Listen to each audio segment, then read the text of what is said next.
B for the opening titles and then to studio.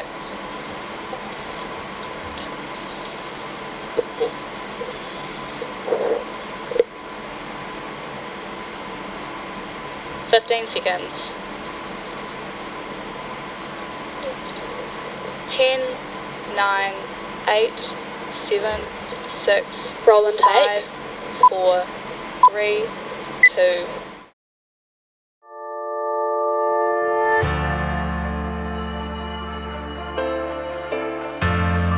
Tonight on Metro News.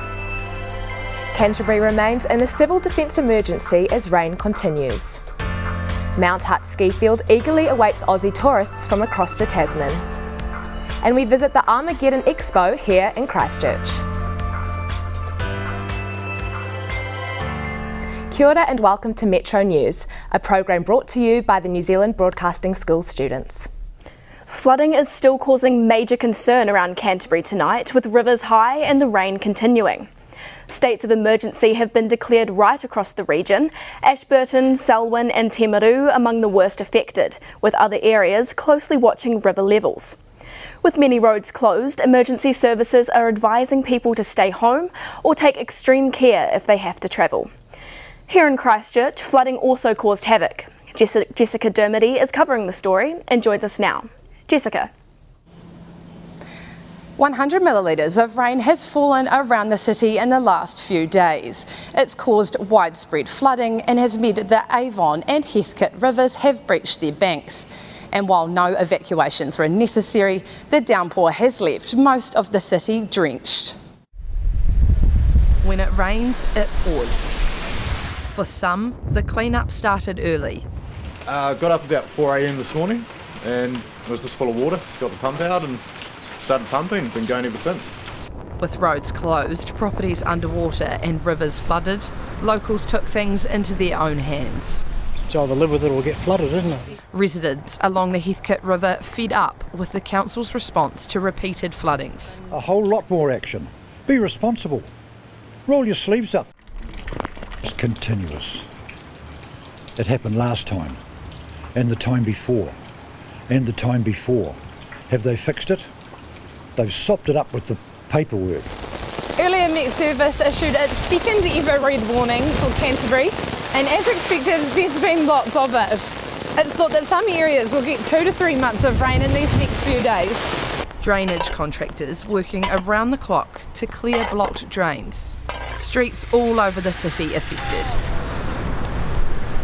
Just north of Christchurch, Mandeville residents evacuated as a precaution. The Eyre River on the rise. Bit worried about the house a little bit, but yeah, it's all good. Oh, a bit sort of bamboozled, really. What's going on? I've been a bit anxious, but I feel fine now I'm here.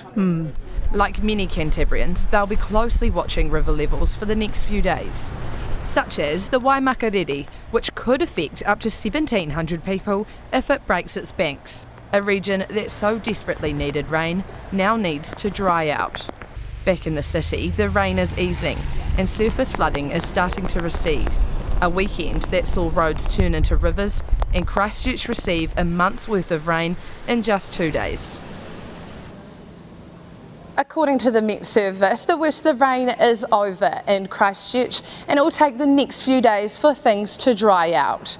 However, residents in Waikuku and Pines Beach have been asked to evacuate. There's severe flooding in Akaroa and farmers still have stock trapped by water. Some positive news, however, people living near Eyre River can now return home. Thanks, Jessica.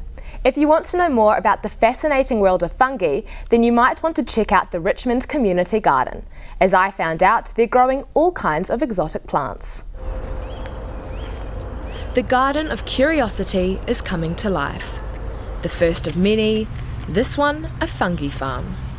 This space is a combination of art, mushroom-themed art, educational signage, interactive signage, and nature play that connects everybody with mushrooms. Volunteers are getting behind the initiative, believing it will be of huge benefit to the community. There's fungi are everywhere, and having them in a condensed place here could be really cool, could be really beneficial to people's understanding. It's important for the whole community and people for understanding how fungi contributes to the environment. This is a really interesting way of getting people engaged in the less obvious side of natural processes. The concept sprouted from members of the Richmond Community Garden, wanting to display a unique part of nature. And there's a heap of stuff that grows in Canterbury that you never see. In the heart of the red zone, this garden will be a hotspot for people wanting to learn. It's about education and it's about bringing people in to the corridor and connecting people with nature. It's why they're combining with local artists to make a vibrant family attraction. While they will grow mushrooms on site, their focus is education and the environment. Behind me will be mushroom birdhouses, over here logs with bouldering holes, and up the top, turkey tail bird feeders. The aim? Get people involved. Once the site's in, the plan is to have regular workshops in here and a movie night as well. With many curiosity gardens to come, there's much room for future growth. Jessica Swan, Metro News. It's less than 2 weeks until Mount Hutt ski fields open, and there's snow on the ground and a brand new chairlift. But what they're really looking forward to is an influx of Aussie skiers. Reporter Travis Mitchell joins us now to tell us more. Travis. Although this weather is causing havoc around our region, it's put more than 40 centimetres of snow onto Mount Hutt, and it's still falling. And with Aussies less than 2 weeks away from hitting our slopes, it couldn't have come at a better time. Mount Hutt staff say when the Trans-Tasman bubble opened 6 weeks ago, there was an immediate influx of Australian bookings. Mount Hutt is preparing for a big season on the snow. Yeah, from all of the bookings and all of the feedback we got from the shows, things are looking really good for Australians this year coming over. And big things are planned to make them feel at home. Oh, we always do some special stuff for Aussies. We'll probably do Australia Day or something crazy like that. Get our crew to all dress up Australian-wise and just celebrate the whole Anzac theme, you know. It's been nearly 2 years since our friends across the ditch have been able to ski on our mountains.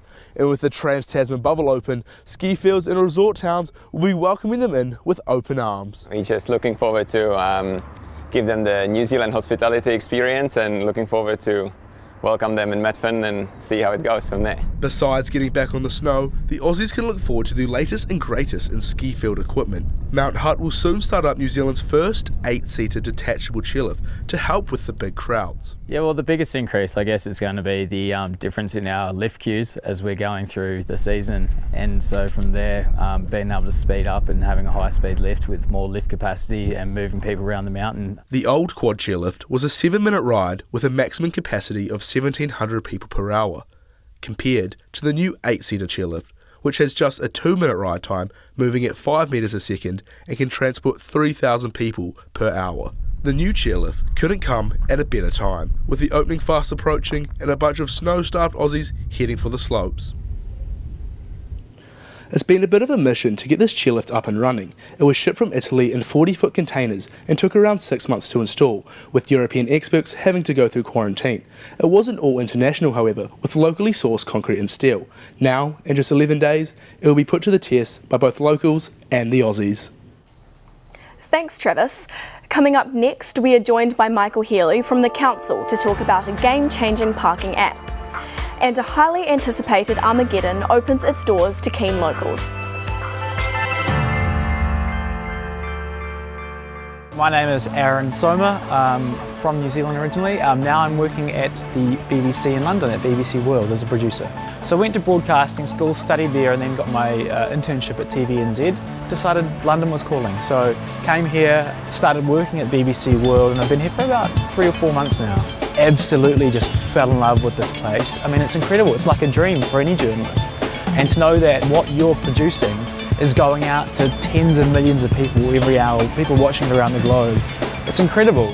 There's that saying, the city that never sleeps, and this is one of those, of course. It's a huge, huge place. Great different little pockets of the city. It's amazing, it's always buzzing. At the moment I'm working night shifts, so that's overnight. So I start at about 10 p.m. and finish at 7 a.m. You know, when I arrive, America is just going to sleep, but Asia is opening up, and then Europe starts to open up. So it feels like a bit of a dream actually to be working here.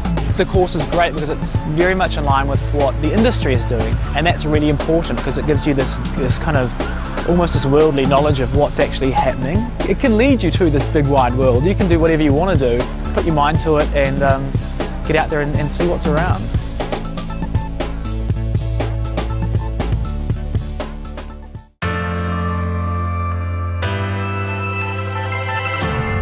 Welcome back. Rowing New Zealand's losing its young talent, with athletes leaving the country to take up overseas scholarships. Despite COVID-19, they're still keen to look further afield. Tommy Flavel is covering the story and joins us now. Tommy. See, this is not a new problem. Rowing New Zealand has been losing an increasing number of its top young athletes for about 6 years, many heading over to the States.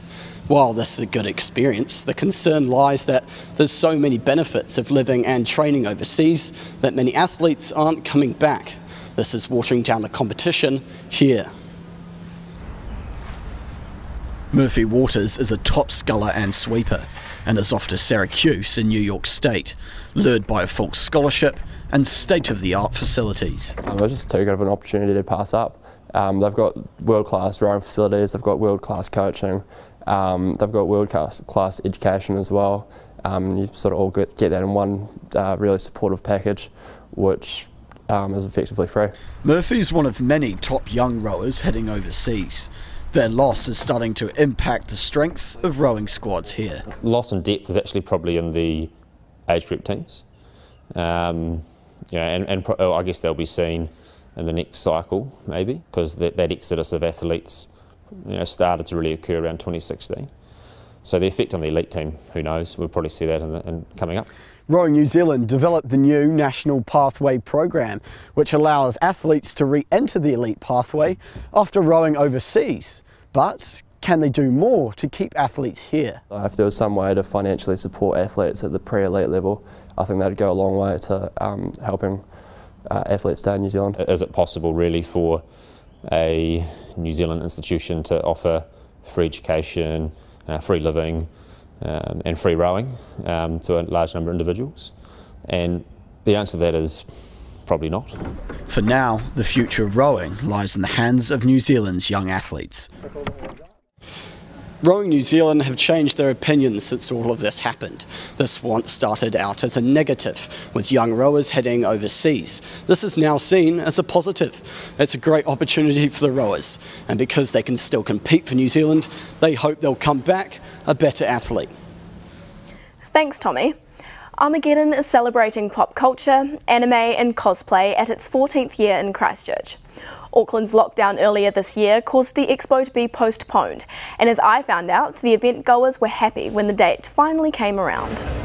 A weekend full of costumes, cosplay and characters of all kinds. I'm dressed up as Rambu's character from the Dream SMP. Alphonse Elric from Full Metal Alchemist Brotherhood. Bakugo, and I'm Kirishima. It's a chance to take a break from reality, a chance to meet up with like-minded friends. Once a year opportunity to meet other people in real life who are into the things that you're into. Basically being surrounded by other people like me who want to express who they really are. And the rain didn't stop the crowds, with around 11,000 people attending the Christchurch Expo. The show's definitely gotten bigger, more exhibitors, more entertainment. The digital aspect has gotten a lot more so, but that's just adapting with the times as well. But stallholders believe this year's big turnout is all thanks to COVID. There's definitely a lot of pent-up demand from people who haven't been able to go out. I mean, Armageddon's one of the only conventions in the world happening at the moment. Auckland's lockdown earlier this year meant some celebrities weren't available to appear via video link, including one of the cast of Star Wars. Giancarlo Esposito, who was he's filming an episode this weekend, so he couldn't do this weekend. So 1 or 2 changes and then 1 or 2 additions. But COVID-19 wasn't absent, with the Sani squad reminding people there's always a risk. Remember to scan in, turn your Bluetooth on, wash your hands, sanitise, all that. Despite the lockdowns and postponements, organisers say it's worth it. There's so much negativity floating around in places. It's nice to be swimming in a sea of positivity. It's the largest fantasy event in New Zealand, and it's said to be a celebration of all things geek. From movies and anime to cosplay and pop culture, it's an iconic meeting place for old and young alike to enjoy the things they love. Elizabeth Robinson, Metro News. The Christchurch City Council has a new app which allows people to pay for metered parking through their phone. To tell us more, Smart Cities manager Michael Healy joins us now in the studio with reporter Lucy Bendell. Kia ora, Elizabeth. Thanks for joining us today, Michael. So could you tell me how Council's new parking app works? Well, you just go to your app store and you can download Pay My Park.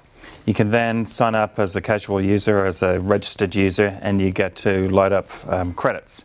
So then every time that you go to an on-street park, you just check the parking meter, it'll have a code, a unique code, put that into the app, and then you can either pay as you go or you can buy a fixed amount of time, 15, 30 minutes. And then close to the time when your parking is going to expire, it'll remind you automatically, and then you can update your parking amount remotely, which is really handy. And so what was the issue? Why did we need this new parking app? Well, I suppose reflecting in all parts of our life, we've got a lot of choice with banking and our utility companies, and I think Council, increasingly, people are asking for us to give online platforms to go with more traditional platforms like coins and paying for parking with credit card. And also we had a lot of feedback from people who said it would be really handy to be able to update their parking remotely. If they were busy, if they were a waitress and they were mid-shift and they knew the parking was about to expire, to be able to update it remotely was really useful. And has the app worked well so far? So far the feedback's been good. We had a bit of a speed bump with COVID, like a lot of people, so that kind of disrupted the trial.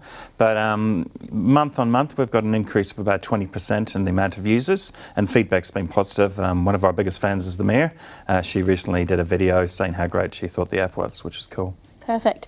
And you extended the trial of the app, and what will that allow you to do? Well, I think it, again, because of COVID, we lost a few months and, disrupted the flow of it. It'll give us more chance to show that the app adds value to users and that there's, good uptake in the community. And will this change the role of parking attendants around town? Well, that's a good question. It will give us real-time data to probably target areas more specifically and kind of get better use of the parking attendants' time. So it is one in a range of tools that will help them kind of do their job as well. And how much will this cost ratepayers and the council to do? So to date the trial has cost nothing apart from the time of staff to organise getting the app set up. So pretty good value to date. And do you think it will go ahead and launch permanently?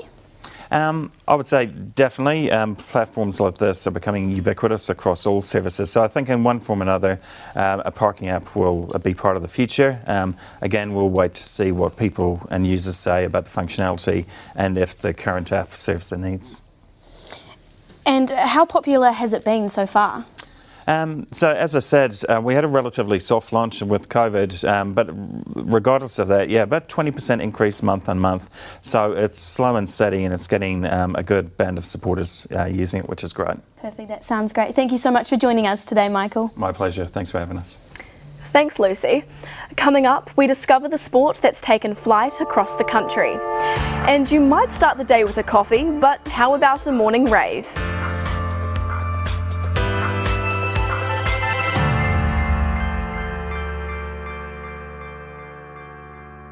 My name is Alistair Coburn. I'm the station producer for Classic FM. So we're in London, we've got 8 radio stations and 2 TV stations here. So I've been doing this job about 2 years. Got a phone call while I was in the middle of Europe saying you've got a job interview in London.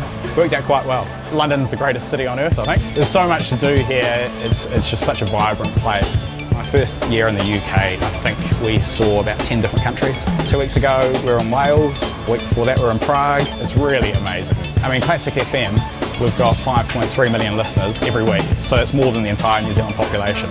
I'll be writing promos, writing trails, writing imaging, writing commercials as well. I got nominated for a Sony Radio Award for a promotional campaign which I worked on. The skills that I've got from my study, they really stand up. It taught me a lot about how the entire radio industry works, like from sales to production to on-air to writing.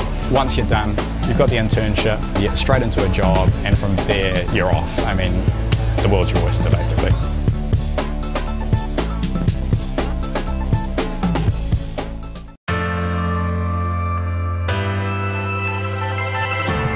Welcome back. A Christchurch nightclub is holding raves with a twist. As Garrett Doppenberg finds out, it does involve an early start, but it's the perfect way to avoid a hangover. Some people like a coffee in the morning, others jog. these people wake up with a morning rave. It's just like a normal club. It's just a way to exercise, to feel happy, just get some dance on. It's great. You feel kind of like you've done an hour's worth of yoga. Oh yeah, it's just the same. It's just a cool Zumba class, isn't it, really? Wind the clock back a couple of hours. It's 6 o'clock in the morning and people are heading to Hyde to start their day off with a boogie. Instead of shots and beer, there's coffee and smoothies at the bar. 120 people came to dance the morning away, and the DJ says it's a pure experience. It's promoting all the healthy parts of going out in the nightlife, like actually enjoying yourself, not getting wasted. It's quite good, promotes all the good parts of dance music culture. Jamie Newman brought the concept to New Zealand, with morning people celebrating its 5th birthday. He says it's a way to have the nightlife without the baggage. A lot of people think it's fitness, and when you haven't been, I think that's kind of the way that people kind of relate to it. But the main reason is fun. It's just it's really, really fun. I think it's a really great way of being able to dance without having to, you know, stay up late at night, go to clubs and everything that goes with that. You know, the late nights, the alcohol, hangovers, things like that. And once you're there, you'll get it. It's not as strange as it seems. It seems like an unusual idea. 10 minutes into it, it feels like the most normal thing ever, and it's a lot of fun. Get up and go with the morning people. Garrett Doppenberg, Metro News. The Canterbury Red Devils may not be a household name, but Christchurch's very own ice hockey team is aiming to get back to winning ways. Reporter Travis Mitchell heads down to the rink to check out team preparations. When you think of ice hockey, New Zealand certainly isn't the first country that comes to mind. But for the Canterbury Red Devils, this sport means more than anything to them. So it probably means a bit more than a hobby now, when you take it as serious as we do. You know, losses hurt like anything, you know, and it's a bit more than a hobby, yeah. Ukrainian-born Anatoly Korozov coaches both the National Ice Blacks and the Red Devils. He's come back into the team after a break and says it's like he never left. Yeah, I actually had a year off. Yeah, so it's not. Before that, I've been with them for another couple of years, and before that, I was with them for 3 years. So it's always I'm coming back. That's my team. He's realistic. He understands the team is currently rebuilding and has big plans for the future. Well, development is always one of the goals we have, any team, because you need to develop young players. Obviously, it's nice to have some wins. Okay, this team was winning like 4 times championship. You can see those banners over there. Okay, so that's an essential aim. With over 7 years of Red Devils experience, debut captain Bradley Apps is looking forward to leading the youngsters. Pretty important, like it's a big challenge and like a new challenge for me. I enjoy it, great group of guys, young talent. It's just nice to bring a bit of experience and hopefully teach a few of these guys the ropes and lead by example, yeah. As far as the team culture goes, these guys are as close as it gets, spending nearly 20 hours a week with one another. I mean, they are your brothers, you know. If someone does something dirty to your mate on the ice, you're going to do whatever you can to help them, you know. The National Ice Hockey League consists of 5 teams from around the country, with each team playing each other home and away once. This runs through to August, but the main focus for the Canterbury Red Devils is getting time on the ice and pucks in the back of the net. Travis Mitchell, Metro News. It's a sport that's more than just a walk in the park. Disc golf is taking off around the country. Pierre Nixon goes to Jelly Park to see why the sport is flying high. It's a sport on the rise. Originating in the early 1900s, disc golf is a sport where players throw a disc at a target, with similar rules to golf. And here in Christchurch, it's taking off. Willie Te Ratana is a keen disc golfer. He's played for over 2 years, runs disc golf events for new players, and even teaches the sport at schools. You know, it's a sport or just an activity that you can do with anyone of any age at any time. It's not expensive, like a frisbee's like $20 from, or 25 from Rebel Sport. Willie also runs a group which calls itself the Ototahi Bag Tag, with over 130 keen disc golfers joining in 9 months.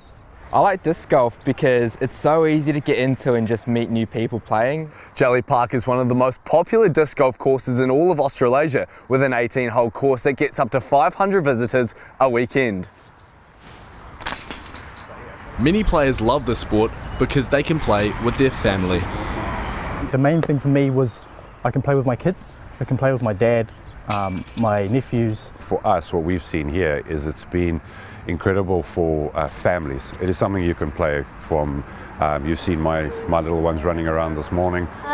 We played 18 holes, and I don't like playing 18 holes. With the sport growing in Ōtautahi, Willie wants to see more disc golf grounds in Christchurch. Christchurch is the busiest spot in New Zealand. We've got 70% of players based in the South Island. We've got the land here, there's a lot of stuff over in the red zone, and we definitely need more courses. But for now, eager disc golfers can try their luck at one of the 4 courses here in the city. Pierre Nixon, Metro News. And now to the weather. It was another wet one in the Garden City. We reached a high of 13 and of course there was heavy rain throughout the day. But overnight and tomorrow things will improve, with showers clearing up in the afternoon. Tonight's low 8 degrees and the high tomorrow 12. That's all for Metro News tonight. For those stories and more, head to our website at metronews.co.nz, or you can find us on Facebook and Instagram. We'll be back tomorrow night at 7. Ko Elizabeth Robinson aho. Ko Jessica Swan aho. Ka kite anō.